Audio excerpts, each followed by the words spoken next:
Welcome to the Planner Live online session on new priorities for health and wellbeing, a function of place. My name is Richard Blyth. I'm Head of Policy for the RTPI. I'll be chairing this session. Please do get involved on Twitter using hashtag Planner Live online. We'll be taking questions after all the speakers are finished. Please type them into the question space and I will call forward questions once we're into the panel session. I'd point you to the fact we have 3 handouts for this session, which you can open up by clicking on the handouts part of your dashboard, and that provides additional information from us and the presenters in relation to what they're saying. It's equivalent of what would happen if you entered a normal conference and were given things as you walked in. The issue of planning and health is very important for the RTPI. In our Plan the World We Need publication, which we launched on Monday, we refer to 4 things that planners can do in relation to the creation of healthy places. Next week, we're publishing a major publication on planning healthy places as part of the Plan the World We Need campaign, so look out for that. And we've also been working internationally with the Real Play Coalition on understanding the play gap on cities, and we're about to publish research in relation to work we've done in the play gap in London and Cape Town. We have 3 distinguished speakers this morning. Sophie Howe, who's the Future Generations Commissioner for Wales, Tim Gill, who is from Rethinking Childhood, which is about child-friendly urban planning, and Graham Marshall, who's the Director of ProSocialPlace. It's my great pleasure to begin the presentations with Sophie Howe, who is the Future Generations Commissioner for Wales.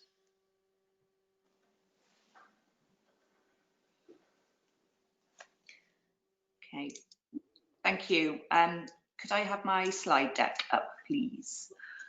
You should have the first one now. There we go. Thanks very much. Good to be with you virtually this morning, talking about the importance of place to health and well-being. And you know, I guess I'm preaching to the converted here about the importance of the way in which we design and build our towns, cities, communities to the long-term health and well-being of our population, but also not just human health, but also planetary health. So the way in which we design and build, critical in terms of whether we're going to reverse the decline in nature, critical as to whether we're going to meet our decarbonisation targets, critical in terms of addressing inequality gaps, and critical in terms of addressing long-term health conditions. Are we, for example, creating obesogenic environments? And by doing that, we would also likely to be creating environments which are intensive in terms of carbon, not focusing on nature and perpetuating inequality. So in Wales, we take all of those issues incredibly seriously, not just in terms of nice warm words in a party political manifesto or a programme for government, but actually in terms of law. Quite simply, what we're trying to do in the way that we plan, design and build our communities in Wales is think to the long term, and if I could have the next slide please, and to make sure that essentially we are being good ancestors. So our Wellbeing and Future Generations Act requires all of our public bodies in Wales, that of course includes local authorities and planning authorities, and significantly the government itself, to take decisions in a way which meets today's needs without compromising the ability of future generations to meet their own needs. Next slide, please. And in doing that, our public bodies must set out ways in which they're going to maximise their contribution to our 7 national wellbeing goals. Again, as I said, not some kind of high level policy aspiration, but this vision for the Wales that we want to see set out in law. And I don't know how well you can read that slide, but if I just take the goal of a prosperous Wales, an innovative, productive, low carbon society which recognises the limits of the global environment, and therefore uses resources efficiently and proportionately, and so on. So nowhere in our definition of prosperity do we talk about prosperity in the economy being all around increasing GDP or GVA. And when you take that goal in relation to our other 6 wellbeing goals, requiring all policy and decisions in Wales to contribute to each one of those, we really start to get quite a progressive approach and holistic approach to thinking, including how we plan, design and build. Next slide, please. The other thing that our Future Generations Act does is require our public bodies to apply these 5 ways of working: planning for the long term, integrating their thinking, so recognising the connections between different elements of policy, service delivery, the built environment and so on, involving citizens, collaborating with each other and other sectors, and preventing problems from occurring or getting worse. Now, none of those things seem particularly like rocket science. Indeed, they're not. The minister who took this legislation through our Senedd described this as the Common Sense Act. I don't think you could disagree that this isn't entirely common sense. Unfortunately, common sense isn't often that common when it comes to public policy making. Next slide, please. And just connecting that back to the importance of health and well-being, because we often consider things in silos. We consider, how are we going to decarbonise? And we'll think about things like changing the types of vehicles we use, and we might think about active travel, public transport and so on. But actually what we need to do is to find the solutions that have the biggest contribution across all of these aspirations. So what are the things that we should be doing if we're going to improve planetary health and human health, build cohesive communities, be globally responsible, focus on the vibrancy of our culture and language, and of course build prosperity. And this graph is really quite interesting in terms of the connections between health and other aspects of the way that we live and work. So at the moment we spend about 50% of our budget, very similar to England, on our National Health Service, and we all love our National Health Service. However, when you look at actually what are the contributing factors to the things that, or what are the things that keep us healthy and well, only 10% of that, according to the World Health Organization, is to do with our healthcare system. So 29% are to do with living conditions, so broken down into housing deprivation, fuel deprivation, lack of green space, unsafe neighbourhoods, overcrowding, low air quality, food deprivation. Each one of those aspects, the 29% of what accounts for our health and well-being, are things which absolutely can either be hugely improved or not addressed, or worse, taken back in terms of the way that we plan and design and build our communities. Likewise, in terms of the 15% of what makes a difference being social and human capital. So the sense of whether you have good relationships, whether you feel a sense of agency in your community, whether you live in a cohesive community, again, absolutely critical to the way that we plan, design and build. So in Wales, we've reformed planning policy, a new planning policy document, PPW 10, to align with these aspirations in the Future Generations Act. Can I have the next slide, please? And really what it sets out is that PPW, as you can see there, will help to ensure that planning decisions taken in Wales, no matter how big or how small, are going to improve the lives of both current and future generations, supporting the changes in the way that we live and work and taking us towards those aspirations and recognising those interconnections between our wellbeing goals. Next slide, please. And this is just a quote from the minister, the planning minister who took through PPW 10. So I want to make sure that when planners and developers are forming their plans and schemes, they think first and foremost about the people who will live there and how they will go about their everyday lives, something which doesn't always happen, and really focusing in on recognising these connections between social, economic, environmental and cultural well-being. One of the elements, next slide please, is the hierarchy in terms of transport planning. So planning decisions in Wales, alongside a number of other things encompassing those 4 pillars of well-being, now have to take account of this hierarchy in terms of transport planning. And of course, the COVID scenario has really, I think, changed the way that we think about that. So a new transport strategy being developed for Wales, very much aligned with this sustainable transport planning hierarchy. And I think that together, those two sets of policies, taking into account how we deliver placemaking, deliver transport policy in a way which contributes to each aspect of wellbeing, will be absolutely critical. And then I'm running out of time, but just finally, the last two slides, if we could just whip through those relatively quickly.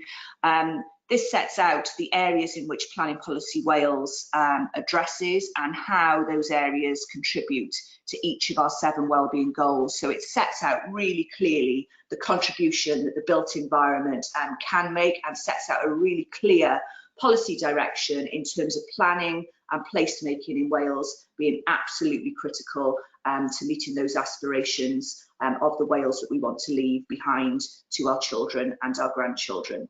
And I'm very happy for those slides to be shared so that you can have a bit more of a look at those. Thank you so much. Sophie, and we now turn to Tim Gill directly from Rethinking Childhood.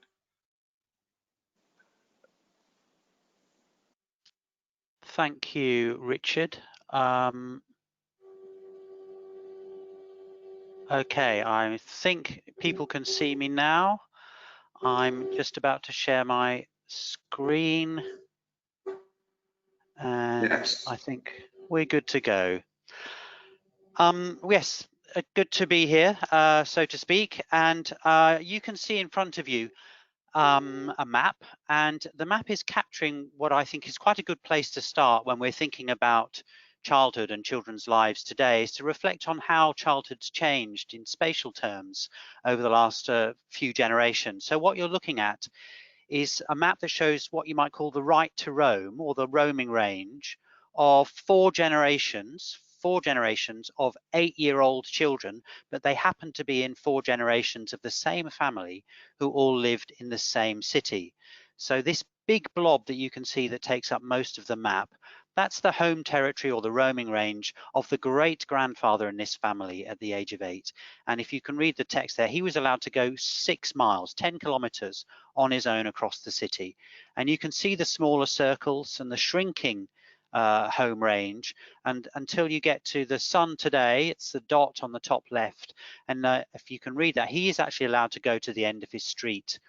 And in fact, we know that's more right to roam, if you like, more of a license than most 8-year-olds are given. And I often start my talks with this map because I think it helps to bring home, I think, a profound and underexplored change in the very nature of childhood, which I call the shrinking horizons of children's lives. And it is not mere nostalgia to look back and ask ourselves why that has happened, and also why it might matter. Now, it's a complex story, of course, but it's very clear that the built environment, the way that we the way that cities have evolved physically, and towns and neighborhoods, is part of the picture. So that's really a good starting off point for thinking about what a child-friendly neighborhood or a child-friendly city might look like and feel like. And my next slide tries to capture this in terms of that a child-friendly place breaks down into 2 dimensions. On one dimension, of course, you have nice places to go, playgrounds. This is the things to do axis on this diagram here. We all know that children like playgrounds and parks, but that's not enough on its own. You also need neighborhoods to allow children to get around them freely and easily. That's the other axis here, children's mobility, crucially independent mobility, that as children grow up, they can get around easily. And it's only when you have both a lot of things to do, a lot of offers in a neighborhood, and children are easily able to get around, crucially walking and cycling, that you're in this quadrant of the child-friendly city. So just to give a flavor of what that might look like in practice, because it's one thing to have a vision, but we really need to see what this might mean, is and this next slide captures some of the qualities of what I'm calling the ultimate child-friendly neighbourhood. It's actually based quite closely on the eco-suburb of Vauban in Freiburg, which I dare say many of the audience are familiar with. And it pulls together the ways in which the buildings, the public space, the streets, the transport connections all come together to create a vibrant, lively, green, engaging, and easily accessible public space. And I'm not going to talk through all of that diagram, but I will just highlight, I think one of the most key things that really lifts Vauban beyond many other even eco-suburbs is that cars are almost entirely out of the picture. And really, you could say that the story of urban planning is in part a 100 or 150-year story of the battle for the city between children and cars. And for most of the 20th century, cars have won, but that is beginning to change. And it's quite right that it should. If we ask ourselves why child friendliness matters, why does this vision matter? I think we really need to start with the harm that poor planning and badly designed cities and neighborhoods is doing to children. And you can see the story here of a girl a few years ago in my home city of London, who it looks likely, and there's an inquest into this, that she was effectively killed because of poor air pollution, that the pollution levels in her part of South London directly led to her death. And I think we should pause for a second and just ask ourselves how we can live in a modern, wealthy society where this is happening. But that's not an emotionally resonant point, but I think we also need to think about some of the positive aspects of living in more child-friendly places in terms of children's health, in terms of more cohesive communities, in terms of sustainability. And it's that last point that I want to expand on a little. I think it's no coincidence that we're seeing some of the strongest voices for urgent action on the climate crisis are coming from young people. Young people are well aware of the impact of unsustainable living on their lives and on all of our lives. And I think that what this is telling us is that if we ask ourselves, what does a child-friendly place look like? And Vauban is a good example. It looks like a sustainable place. It looks like a livable place. These are really one and the same. So child-friendly planning offers a kind of long-term vision for moving towards more sustainable patterns of living and places for living. And I think a really nice case study that shows this is the city of Rotterdam. It's a city I visited several times and written extensively about. And what was interesting about Rotterdam was actually it has firstly invested more in child-friendly planning and design than any other city on earth. It spent tens of millions of euros over the last 12, 13 years on this topic. And it was driven by largely economic concerns, quite hard-nosed reality that the city was perceived to be a terrible place to bring up children. And that's not a great badge, especially in the Netherlands. And so the city developed a sustained, strategic, high-profile program to become more child-friendly. And amongst its interventions, converting car parks into playable spaces, making all sorts of public spaces more child-friendly and more enjoyable for families, converting schoolyards to become more natural, opening up streets, widening pavements, improving walking and cycling. It's a really comprehensive set of interventions, also backed up by smart use of data and detailed evaluation that showed that it was making a difference to the city, and crucially for the politicians, bringing more affluent families who were leaving the city in droves back to Rotterdam. So it's a compelling case study. And I think what it tells us is that it reminds us that all cities and those involved in shaping cities are having to ask some really hard questions about the future of cities. And of course, the pandemic is sharpening those questions. But what's sharpening them even more is the climate crisis. And my next almost my last slide reminds us that we have some really serious questions we need to tackle over the next few years and generation or so. And so this is a quote from Rebecca Henderson, who's actually a Brit, but she's at the epicenter of probably the global scholarly focus for understanding capitalism. And I think what this quote, why I think this quote is valuable is that transition, that movement from focusing on narrow vested interests and the short term, moving away from that towards thinking about the long term, as Sophie was talking about, and on a collective responsibility, is something where it's immensely valuable to bring children into this conversation. If we have children's views, children's voices, and we see children through cities through the eyes of children, we cannot help but take a more collective and a more long-term view. So I'll be exploring this in a lot more detail in my book, which is coming out in February next year. But the reason to close, the two reasons why this topic of child-friendly planning and design is so essential to planners and designers is, firstly, it helps you do your job better. As Enrique Peñalosa says, the children are an indicator species for cities. If we make cities and neighborhoods work well for children, they will work well for everyone. But secondly, children's voices, children's views, seeing children through cities through children's eyes helps us to make a stronger moral case for creating more livable, sustainable, and equitable cities. Thank you very much.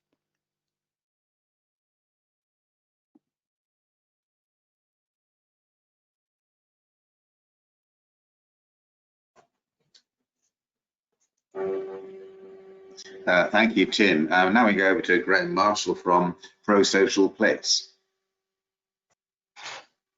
I'm assuming you can see my screen. Yes. First slide up. Okay, welcome everybody, and thanks to Tim and Sophie. Just 5 minutes isn't very long, so I'm going to talk strategically about health, well-being, and place. And it's I have 4 slides, and it's really around 4 parts. The first thing is the impact of the virus. The second thing is the long-standing health and well-being difficulties we've had with urban places. It's a long-term problem, and it's linked to some of the things that Tim was talking about, like climate change too. There's also a growing body of evidence that we're not making the most of, and we have a policy environment that Sophie talked about not having much common sense in joining it all up. But I think that's something that Jane Jacobs called common wisdom. So that's where I'll end. So my first slide is really a statement on us as a social species. We need to be together. We need to do things together. It's doing things together that's helped us to build places, grow economies, and for some of us at least to live a life of thrival, while obviously a great many are still living a life of survival. But within that too, there are also undertones of isolation and loneliness in our urban places, and these are all issues that have been climbing up the agenda for at least the last decade. Now, the quote here, when disaster strikes, it's survival of the sociable, is from a researcher called Robert Sampson in the States. And the statement refers to earthquakes and tsunamis and hurricanes and other such disasters as that, which are, you could call natural disasters, although they damage nuclear power plants to releasing pollution levels. But in those cases, there is this idea that the more sociable a community, the more likely a person is to survive living within that, and that underlines, and that's some learning we've got from social sciences about the importance of how those places work. That don't necessarily have to be well heeled, beautiful, or aesthetic. It's actually the function of the built environment and how communities are able to work together within that. But this virus is quite different. This virus has actually exposed something else. It's exposed the fragility of all of our systems. If we think about our economy, if we think about movement patterns, if we think about high streets, housing design, and so on and so forth, it's actually had quite a different effect to a hurricane. Now, right now, immediately, we have to do things in an emergency. We need emergency measures to deal with things. But what we have to be careful of here is that we don't turn those emergency measures into long-term solutions to old problems.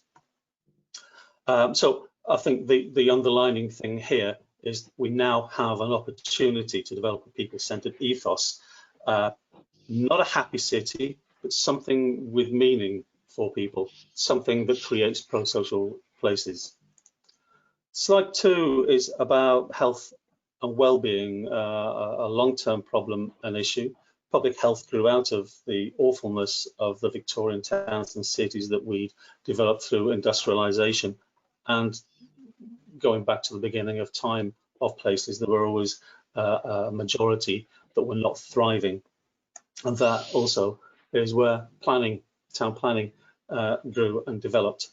By the mid-20th century, we started, or we were continuing with the idea of ignoring old failing places and building new ones. So this is a sorry, this is a picture of Runcorn Newtown, Halton Lee to be precise, designed by James Stirling, and it was supposed to be a brave new world. It's since been demolished quite a while ago now, a couple of decades ago. It was taken down, but Halton Lee has become a demonstrator project for the NHS Healthy New Towns programme. And the chief exec, Sir Simon Stevens, when he thought about this programme, initiated this programme and got the initiative off the ground, was asking questions like, why can't we build housing estates that are more like theme parks to get children out of their bedrooms and playing in the streets and doing things that we always used to do? Well, our work in Halton Lee, we found that the children were going outside when they could. What stopped them going outside was safety in their environments, and a safe environment is fundamental to well-being, which is fundamental to our health. So we don't actually want to be building theme parks. That's a hedonic way of living, and is equally bad for our health. So if you think of consuming too much alcohol, risk-taking, eating comfort foods, they're all bad for our health, and they're all built around hedonism. So I think something Tim was saying around asking good questions is essential. That's where we need to be right now. The social sciences and the sciences generally, where this most recent study has come from, are asking those good questions. They're building up a huge body of evidence about how towns and cities are actually bad for us.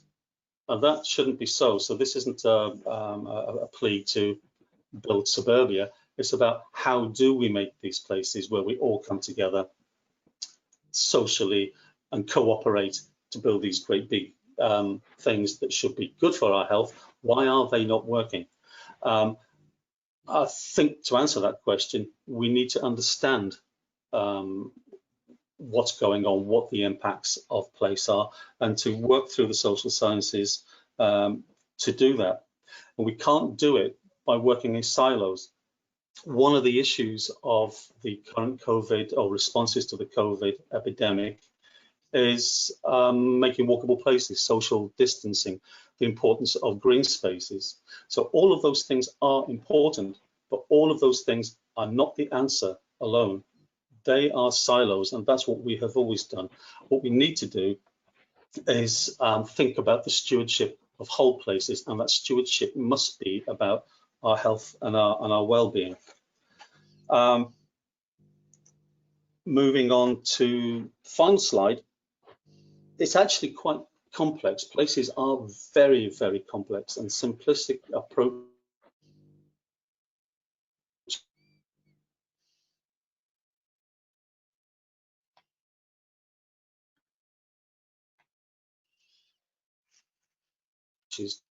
projects we have. But like the NHS Healthy New Towns, we're always talking about development, we're always talking about new things, we're always talking about let's create something that fixes the problems of before. But what we seldom do is look at the existing places and try and fix those and make those better. And those are the places where the majority of people live. Those are the places where the majority of people with poor health and poor well-being live. So we need to start focusing on that. We need to deal with it and embrace the complexity of places. And the biggest question in doing that is always how. It's got to be the biggest question every time. And people have been talking about it and doing this for a long time. Policy is how we do it, but it's planners that make policy. So we need to start asking better questions. We need to start understanding and using the research better. We need to interrogate the research so we can sift out the good from the bad. And we need to become proponents of healthy places, not just exponents. We need to grow. So you can see from the slide, we have plenty of policy, but it all needs joining up and focusing on one overriding ethos, and that is health and well-being in all policies. So that's me finished, and hopefully I'm in time. Thank you, Graham.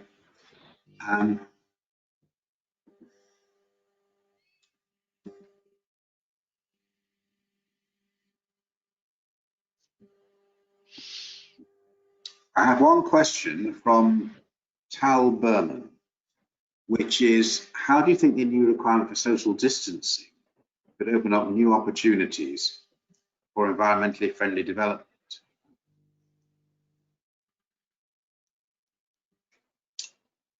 Should I start on that?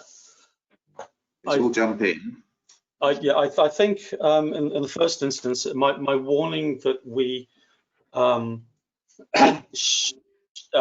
should avoid trying to make permanent changes, but the opportunity here is to experiment, to rebalance the shape of the public realm. And I think for most people, that means reducing highway space and improving pedestrian space. At the same time, we need to be building those long-term policies that say how we would permanently embed something like that and learn from those things. Can I come in on that? Thank you. Yes, I think it does provide a number of opportunities, but I agree with Graham that we need to, perhaps just pause and resist our urge to jump immediately into kind of social distancing, for example. It can be the sort of thing that we might jump to in quick time.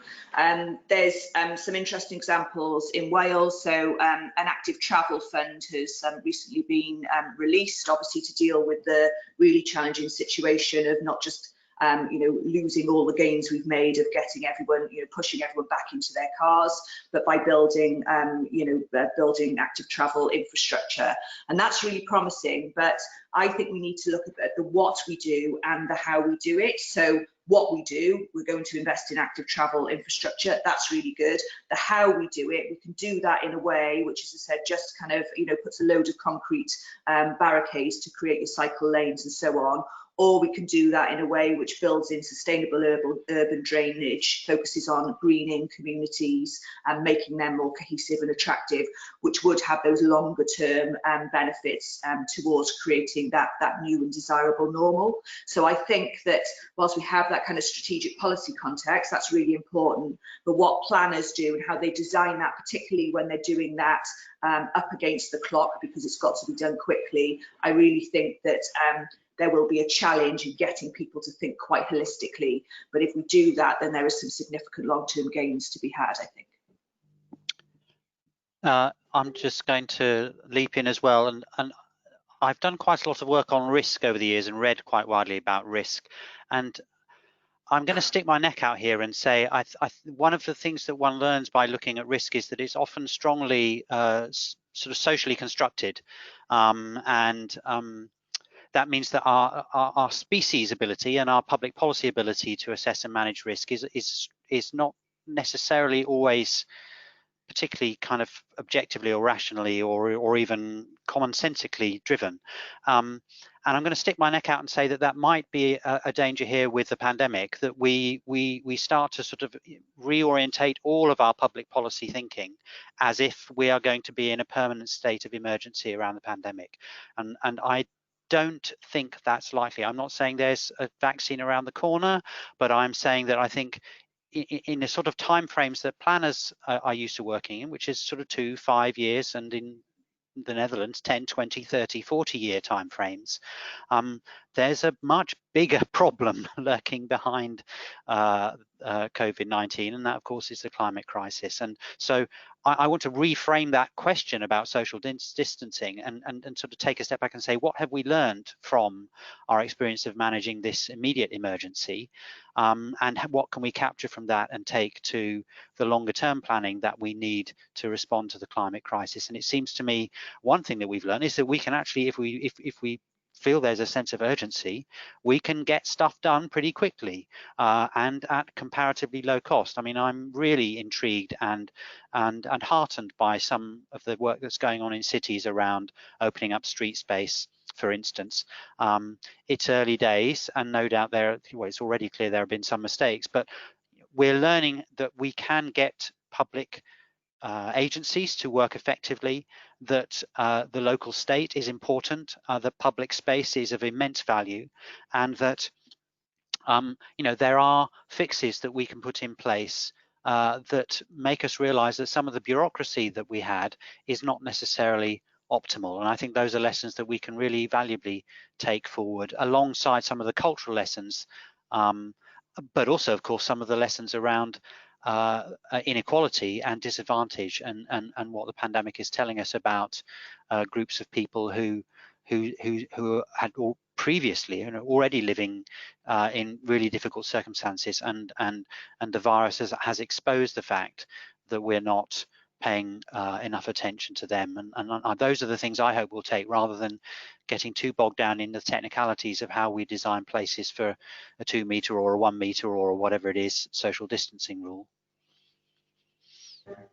I've got time for one more question, and I'm going to take the one from Dean Harris, which is specifically an England question, but I think it'll be quite interesting to hear all panelists contributed, which is, it seems like the government is keen on further deregulation in planning.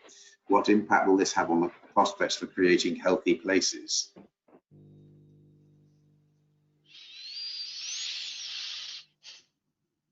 I think I'll jump in again then. I think it could have a very big and a negative impact. So what I was trying to close my talk with was not about policy and quality of policy as we have it now, picking up Tim and Sophie's points about we've got to be future focused. That's what planning is about.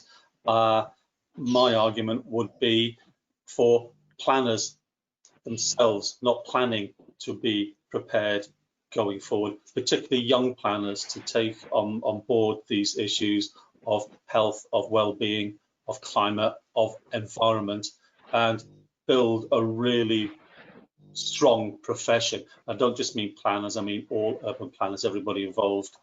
We need to come together as professionals and become really good, become really expert, and to start shaping that policy, to start pointing out when things are failing, why, and be cogent in why they are failing, and trying to nudge this particular government and be able to work with a future government. Apologies, I've just seen I've got a Rottweiler sat behind me as well. It's just waking up. I'm going to suggest, I mean, my initial response to that question was a sigh and a feeling of, well, let's just say a lack of optimism. But then I thought one of the things that I've realized in my own work on child-friendly cities and child-friendly planning is that it has a strong focus on the municipal level of action, so on cities and municipalities.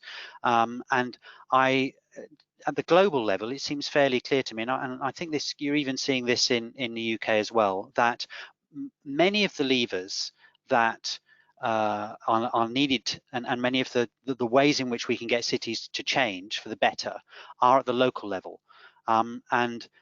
So it's municipalities, it's local authorities who I think I'm going to suggest again, maybe they have more power than they think they do. And yes, the government policy framework may not be fantastically helpful, it may be very unhelpful, but one of the things about deregulation is that if it really is deregulation, it gives more power to local agencies. And the cities that I've been writing about, and that includes not just in the Netherlands, but Tirana in Albania, Recife in Brazil, Fortaleza, Boulder, Colorado. These are all a diverse group of cities where municipal action has driven some really significant programs.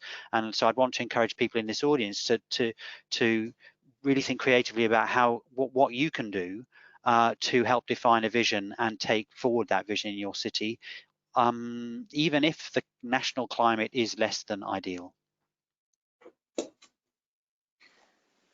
I guess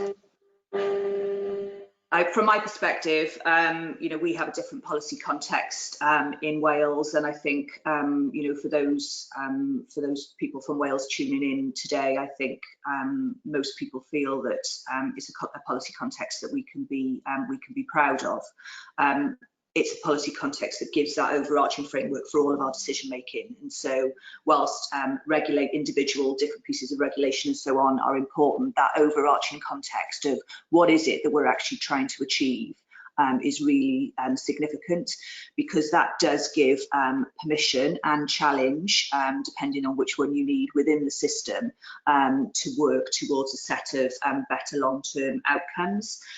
However, you can have all the regulation you like, and I sort of agree with both the points that Graham and Tim have made here. And the regulation and legislation is only as good as the people implementing it, or the converse.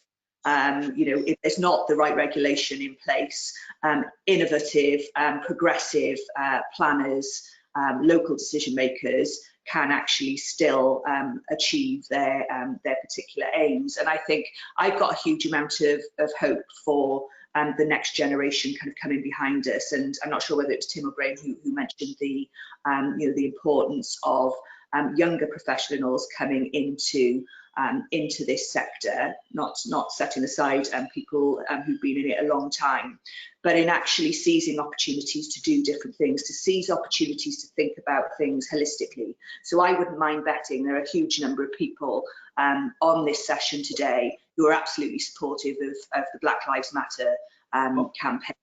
An absolute travesty, sort of what is happening. I do wonder how many of us then are taking that into our professional capacity and recognising the connections between the access that Black people have to nature, the access that they, or the fact they're more likely to live in areas of high air pollution. So I think there's something about us seizing the kind of opportunity to change culture within our sectors and within our professional expertise, and to be thinking and joining the dots more holistically within that kind of framework of wanting to leave the world behind in the back that we found it. Well, thank you for the finishing on that point, Sophie. The RTPI has launched this year a change programme, which is particularly geared up to making sure that the profession fully is representative of the community it serves in all respects. And there's a bit of a way to go on that, but we have a plan and we're working on it. I'm sorry there's not time for all the other questions that I saw popped up there, but I hope you found that this coverage of health and well-being has been really interesting. And I'm very thankful to Sophie, Tim and Graham for coming virtually along this morning. Do tell us what you think on Twitter using Planner Live Online hashtag. Do complete the survey, which will appear once this webinar finished. And make sure you're subscribed to our YouTube channel, which is a growing thing that we're doing now, so that you're notified of all the RTPI's videos as soon as they're released.